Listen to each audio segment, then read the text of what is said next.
अस्सलाम वालेकुम नाज़रीन, प्रोग्राम है समाचार ऐं अॼु जे समाचार सां गॾु मां आहियां बरकत बलोच ऐं मूंसां गॾु आहे ज़फ़र समेजो।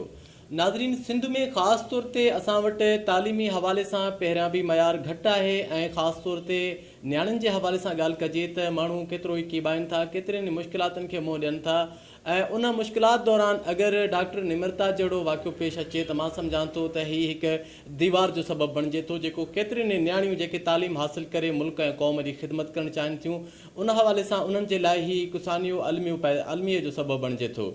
पर इन सां गॾोगॾु ख़ासि तौर ते जेको असांजी सिंध में जेकी रविश पैदा थी आहे, ख़ासि तौर ते उहा अफ़सोसनाक इहा आहे त कुझु धुरियूं जेके आहिनि असांजे मुल्की कानून आइन ऐं मौजूदा जेका सूरत हाल हुजे थी, ज़मीनी हक़ाइक़ हुजनि था, उनखे तस्लीम नथा कनि। असां वटि ख़ासि तौर ते अक़लियती बिरादरी जे हवाले सां ॻाल्हि कंदासीं त अक़लियती बिरादरी ख़ासि तौर ते सिंध में उन्हनि खे असांजो सिंधी माण्हू भाउ सम्झे थो ऐं सिंधी माण्हू जी रस्म रवाज, कल्चर, रहणु ॿोली ऐं इस्तेमालु लिबास ताईं जी हद ताईं उन्हनि जो हिकु जहिड़ो हुजे थो। ख़ुशी जा त्योहार माज़ी में वञो, ख़ुशी जा त्योहार ईद हुजे या होली हुजे, मुस्लमान ऐं हिंदू बिरादरी गॾिजी मल्हाइनि था ऐं उहो सिलसिलो इन करे जो रहियो आहे शुरू खां वठी त हू हमेशह हिंदू बिरादरी हुजे या ॿी बिरादरी हुजे, भाईचारे जो पैगाम ॾियनि था। पर कुझु धुरियूं ख़ासि तौर ते इनफ़रादी तौर ते हिकु प्रोपेगेंडा जंहिंखे चइजे त उन्हनि खे अहसासु ॾियारे रहिया आहिनि त हिंदू बिरादरी अक़लियत में आहे। मां तव्हांखे यादि ॾियारींदो हलां त सिंध में ख़ासि तौर ते पाकिस्तान में मुल्की कानून ऐं आइन मुताबिक़ हिंदू बिरादरी जे रस्म रवाज जे हवाले सां, मज़हबी इबादत गाहुनि जे हवाले सां ऐं मुल्क जे कानून ऐं आइन मुताबिक़ उन्हनि खे मुकमल तौर ते आज़ादी हासिलु आहे, जंहिंजा मिसाल इहे आहिनि त अॼु बि जेके हिंदू बिरादरी जूं रस्मूं आहिनि, हिंदू बिरादरी जा मज़हबी जेके मौक़िया अचनि था उन्हनि खे सिक्योरिटी फराहम कई वञे थी। मज़हबी वाक़ियनि दौरान अॼु ताईं को अहिड़ो वाक़ियो पेश नाहे आयो ख़ुदा जे फज़ल करम सां त जंहिंजे हवाले सां चई सघिजे त असांजो मुल्क ऐं असांजो कानून ऐं आइन जेको आहे हिंदू बिरादरियुनि खे तहफ़ुज़ ऐं उन्हनि जा बुनियादी हक़ नथो ॾिए।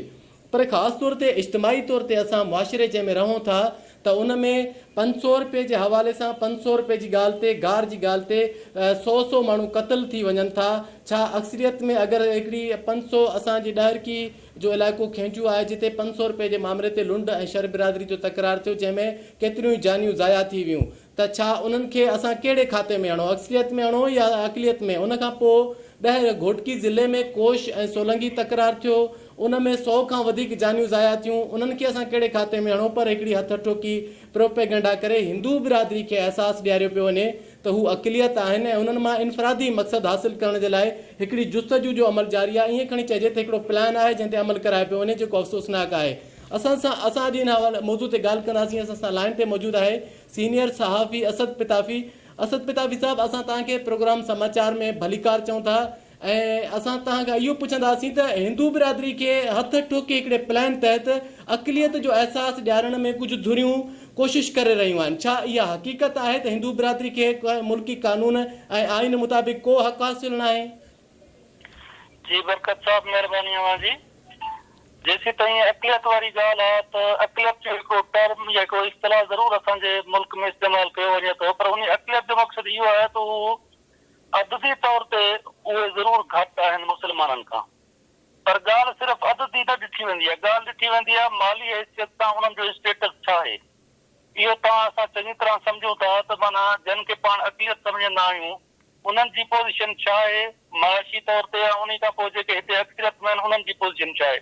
लिविंग स्टैंडर्ड तव्हां ॾिसी वठो, जिन खे पाण अक़लियत सम्झूं था उन्हनि जो छा लिविंग स्टैंडर्ड आहे, उन खां पोइ जेके पाण जिन खे अक्सरियत सम्झूं था मुस्लमान उन्हनि जो लिविंग स्टैंडर्ड छा आहे। माना हिते पाण वटि सोसाइटी जहिड़े तरीक़े सां पाण सोसाइटी में रहूं था, इन में माना माण्हू जो मान मर्तबो जेको ॾिठो वेंदो आहे उहो माशी तौर ते जेको माण्हू स्ट्रांग आहे, मज़बूत आहे, जंहिं वटि वधीक पैसो आहे, उन जी पोज़ीशन हूंदी आहे। हीउ पाकिस्तान जो निज़ाम आहे, को हिन में ईअं कोन्हे को मुकमल तौर ते ही इस्लामी मुआशिरो आहे या इंसाफ़ वारो मुआशिरो आहे।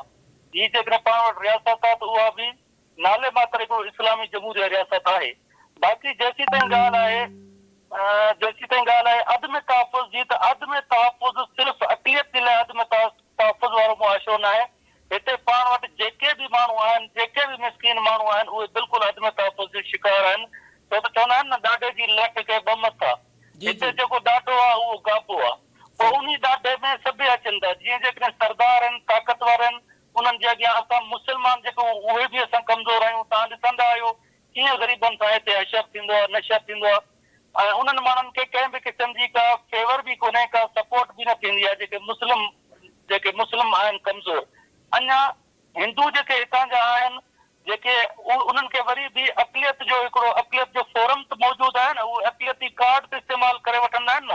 असां हिते जंहिं मुआशिरे में ॾिसूं था हिते जेकॾहिं कंहिं हिंदू बिरादरी जे माण्हू सां का बि ज्यादती जेकॾहिं थी वेंदी आहे त उहे फौरी तौर ते उन्हनि जा पंहिंजा अॻवान जेके हूंदा आहिनि हिंदू बिरादरी जा पंचायत जा जेके मुखी हूंदा आहिनि उहे थाणे ते पहुची वेंदा आहिनि ऐं जेकॾहिं मामिलो हल न थींदो आहे त उहे फौरी तौर ते हिकिड़ी धमकी ॾेई छॾींदा आहिनि, चवंदा आहिनि त पोइ असां भारत लॾे वञूं छा।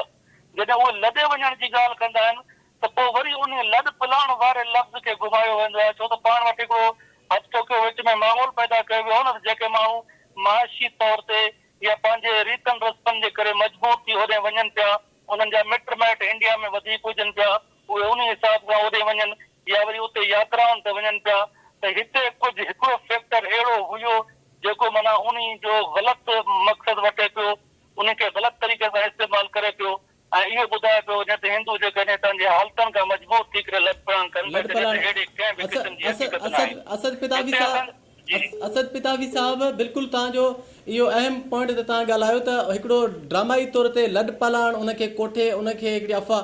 असांखे इहो ॿुधायो त हिन जदीद दौर में जिते तालीम आम थी चुकी आहे, हिंदू डॉक्टर मौजूदु आहे, हिंदू बिरादरी जो नौजवान मुख़्तलिफ़ शोबनि में मौजूदु आहे, इवन उन्हनि जूं औरतूं न्याणियूं बि मौजूदु आहिनि। उन बावजूदि तव्हां डॉक्टर बाज़ार में वञो त तक़रीबन डॉक्टर्स हिंदू मिलनि था, मतिलबु ईअं खणी चइजे तमामु, पर कुझु दुनियूं जेके आहिनि चंद माण्हू जेके आहिनि उन्हनि खे एतिरो त उत्साह आहे त उन्हनि में हिकिड़ी नफ़रत जी जेका आहे लहर आहे। छा था सम्झो त इज्तिमाही तौर ते छा करणु घुरिजे जेको हिंदू बिरादरी सोचण ते मजबूर थिए त चंद माण्हू त ॾाढा न आहिनि जेके उन्हनि खे अक़लियत जो अहसासु ॾियारे उन्हनि खे मज़लूम बनाए रहिया आहिनि। हालांकि इकोनॉमी हवाले सां, बिज़नेस जे हवाले सां, कारोबार जे हवाले सां हिंदू बिरादरी मुस्लिम अक्सरियत सां शाना बशाना गॾु आहे। मां बकौल तव्हांजे त उन्हनि खां बि वधीक मज़बूत आहे। छा था सम्झो त छा करणु घुरिजे त जीअं इहे धुरियूं जेके इन्हनि मां इनफरादी मक़सदु हासिलु करे उन्हनि खे अहसासे कमतरी में मुब्तला करे रहिया आहिनि, जीअं नौजवान हिकिड़ो स्ट्रॉन्ग खे महसूसु करे त हू न पाकिस्तानी आहे, सिंधी आहे ऐं हू हुन स्ट्रॉन्ग आहे, एतिरो ई हुनजो हक़ु आहे जेतिरो हितां जे पाकिस्तानी जो आहे, पर हुनखे अलॻि करे करण में कोशिशि कनि पिया। त छा करणु घुरिजे हिन में त जीअं हिंदू हिकिड़ो स्ट्रॉन्ग थिए, मज़बूत थिए, हुनजी सोच तब्दील थिए। समाजी इशूज़ मां चवां थो त बग़ैर कंहिं मज़हबी मतभेद जे हिते हर पाकिस्तान में रहंदड़ हर क़ौम जे हर मज़हब जे माण्हू सां दरपेश अचनि था। मिसाल तौर जीअं छोकिरनि जो निकिरी वञणु, छा इहे इशू मुस्लमान सां न थींदा आहिनि, छा इहे इशू कंहिं ॿिए मज़हब जे माण्हुनि सां न थींदा आहिनि, सभु कंहिं सां थींदा आहिनि।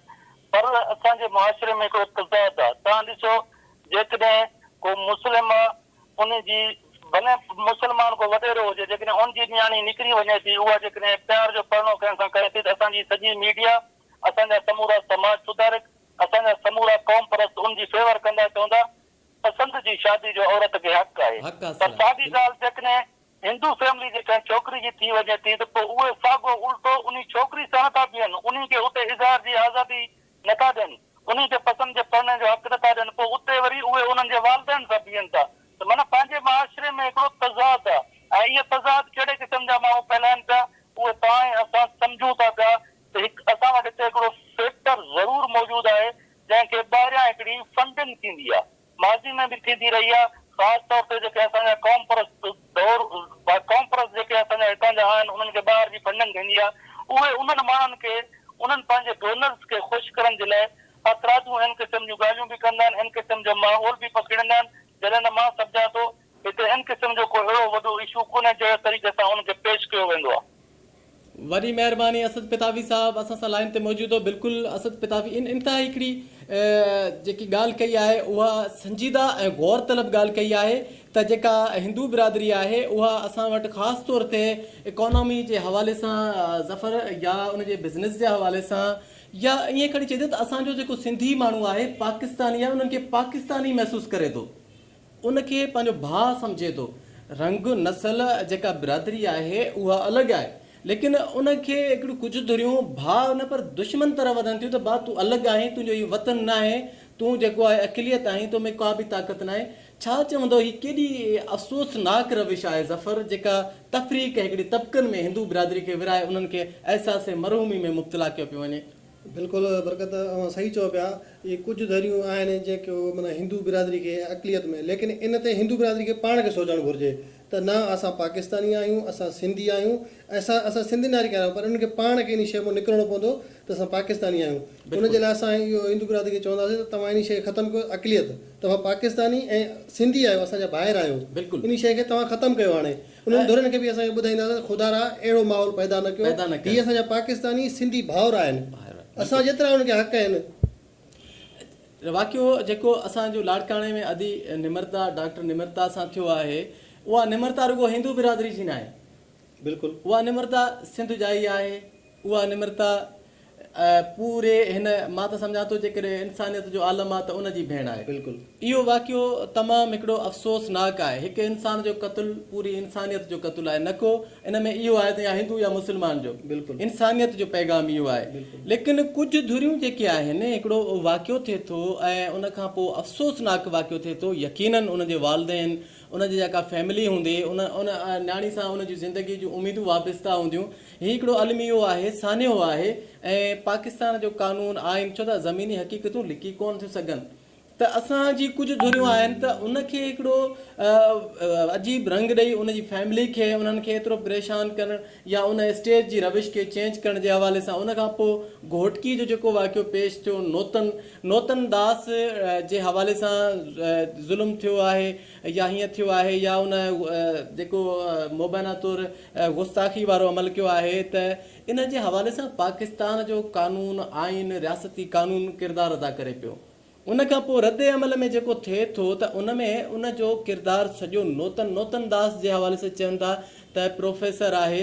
जेकॾहिं हिकिड़ो प्रोफेसर पढ़ियल लिखियल माण्हू खे लफ़्ज़नि ते ज़ब्त न आहे, उहो उस्तादनि उन जे हवाले सां हिकिड़ी जेका ॼाण मिली आहे त उस्तादनि खे बि उहो लोफर करार ॾिए थो त जेको प्रोफेसर असां माफ़ु कजो हिन लफ़्ज़नि ते, त जेको प्रोफेसर अगरि उस्ताद जे उनखे नथो सम्झे ऐं जेको उनजी अहमियत खे नथो सम्झे, त छा था सम्झो उहो भली मुस्लमान हुजे, ईसाई हुजे, कहिड़ी बि बिरादरी में हुजे, त उनखे उन लफ़्ज़नि जी सज़ा त मिलणु घुरिजे।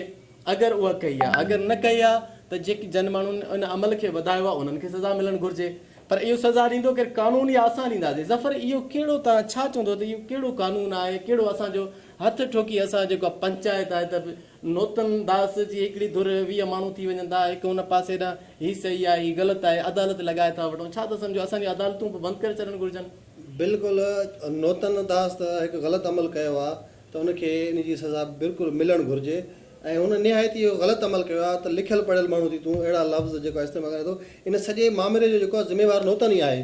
पर उन जे बावजूदि असांखे मतिलबु आहे सिविल सोसाइटी कंहिंखे बि इहो हक़ु न आहे त असां पंहिंजी अदालत लॻाए, कोर्टूं लॻाए, पाण इंसाफ़ कयूं, इहो रोड बंदि कयूं, भञ उनजे लाइ पाकिस्तान जे आइन ऐं अदालतूं मौजूदु आहिनि जेकियूं नोतन खे सज़ा ॾींदियूं।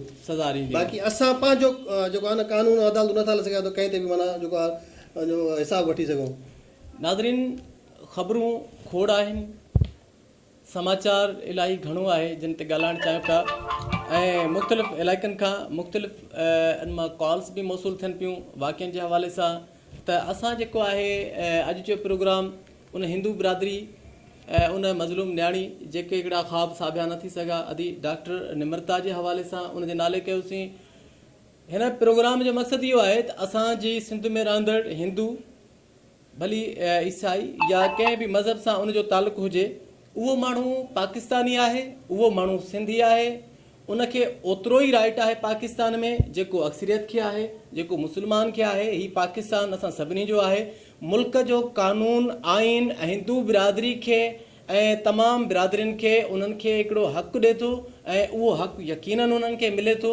त असां सभिनी खे सोचणु घुरिजे त जेके माण्हू असांखे इस्तेमालु करे, जेके माण्हू असांखे इनफ़रादी तौर ते हिकु अक़लियत जो अहसासु ॾियारनि पिया, इन खे ख़तमु करे असां इहो महसूसु कयूं त असीं अक़लियत न आहियूं, असीं भली केतिरा बि आहियूं, असीं पाकिस्तानी आहियूं, असांजो ओतिरो ई हक़ु आहे पाकिस्तान ते जेतिरो अक्सरियत जो आहे।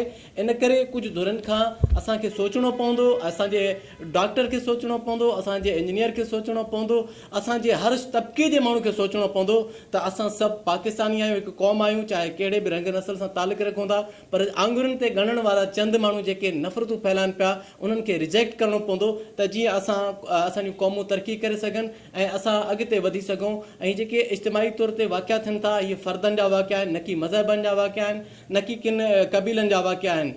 उमेदु आहे त हिन प्रोग्राम तहत असीं सोचण ते मजबूर थींदासीं त असीं पाकिस्तानी आहियूं, असीं सिंधी आहियूं। ऐं सुभाणे जे समाचार सां गॾु ॿीहर हाज़िर थींदासीं। ॾींदा इजाज़त बरकत बलोच खे ऐं असांजे साथी को होस्ट ज़फ़र समेजो खे। अल्लाह हाफ़िज़।